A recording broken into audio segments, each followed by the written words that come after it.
இன்றைய நற்செய்தி வாசகம் மார்க் எழுதிய நற்செய்தி 10ஆம் அதிகாரம் இறைவசனம் 17 27 முடிய.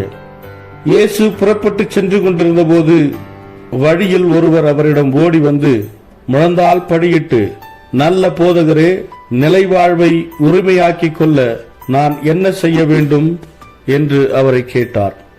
அதற்கு இயேசு அவரிடம், நான் நல்லவன் என ஏன் சொல்கிறீர்?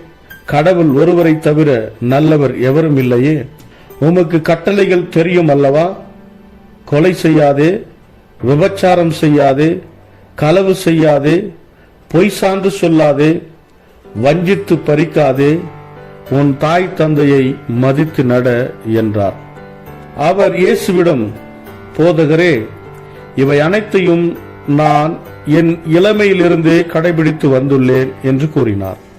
அப்போது இயேசு அன்பொழுக அவரை கூர்ந்து நோக்கி, உமக்கு இன்னும் ஒரு குறைபடுகிறது. நீர் போய் உமக்கு உள்ளவற்றை விற்று ஏழைகளுக்கு கொடும். அப்போது விண்ணகத்தில் நீர் செல்வராயிருப்பீர். பின்பு வந்து என்னை பின்பற்றும் என்று அவரிடம் கூறினார். இயேசு சொன்னதை கேட்டதும் அவர் முகம் வாடி வருத்தத்தோடு சென்று விட்டார்.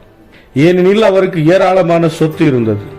இயேசு சுற்றிலும் திரும்பி பார்த்து தம் சீடரிடம், செல்வர் இறையாட்சிக்கு உட்படுவது மிகவும் கடினம் என்றார். சீடர்கள் அவர் சொன்னதை கேட்டு திகைப்புக்கு உள்ளானார்கள்.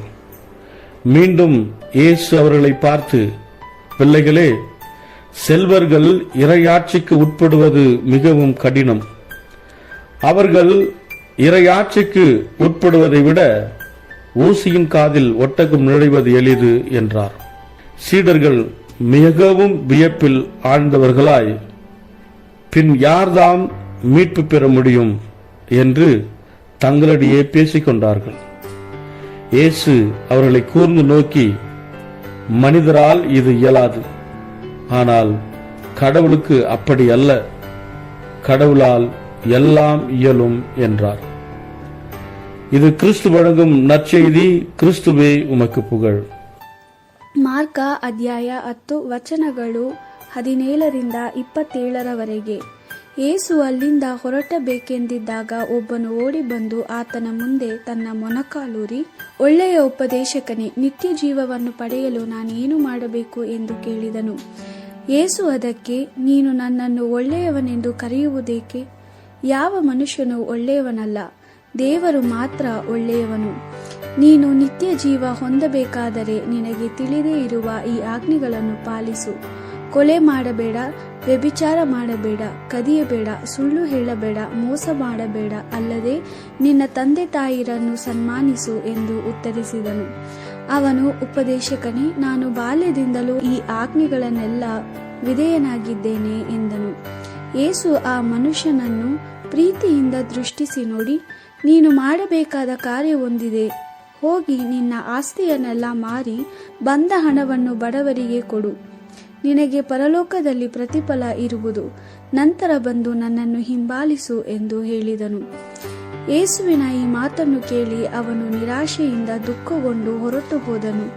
ಬಹಳ ಧನವಂತನಾಗಿದ್ದ ಅವನು ತನ್ನ ಅಪಾರ ಆಸ್ತಿಯನ್ನು ಮಾರಲು ಇಷ್ಟಪಡಲಿಲ್ಲ.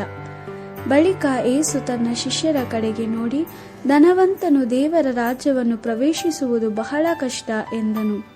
ಯೇಸುವಿನ ಈ ಮಾತನ್ನು ಕೇಳಿ ಶಿಷ್ಯರು ಬೆರಗಾದರು.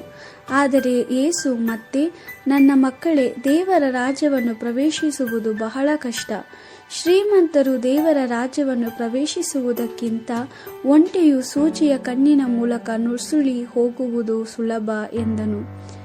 ಶಿಷ್ಯರು ಇನ್ನೂ ಬೆರಗಾಗಿ ಒಬ್ಬರಿಗೊಬ್ಬರು, ಹಾಗಾದರೆ ರಕ್ಷಣೆ ಹೊಂದಲು ಯಾರಿಗೆ ಸಾಧ್ಯ ಎಂದು ಮಾತಾಡಿಕೊಂಡರು.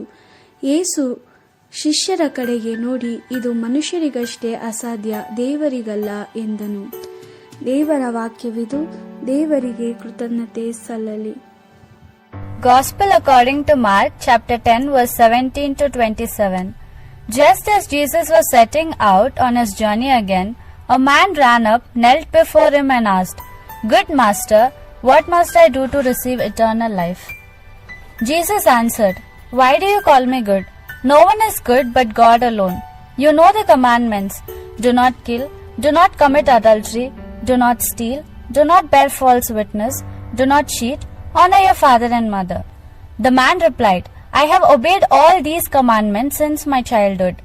Then Jesus looked steadily at him and loved him, and he said, For you, one thing is lacking. Go, sell what you have and give the money to the poor, and you will have riches in heaven. Then come and follow me. On hearing these words, his face fell and he went away sad, for he was a man of great wealth. Jesus looked around and said to his disciples, How hard it is for those who have riches to enter the kingdom of God. The disciples were shocked at these words, but Jesus insisted, Children, how hard it is to enter the kingdom of God. It is easier for a camel to go through the eye of a needle than for one who is rich to enter the kingdom of God. They were more astonished than ever and wondered, Who then can be saved? Jesus looked at them and said, It is impossible for human beings, but not for God, for all things are possible for God. This is the word of the Lord. Thanks be to God.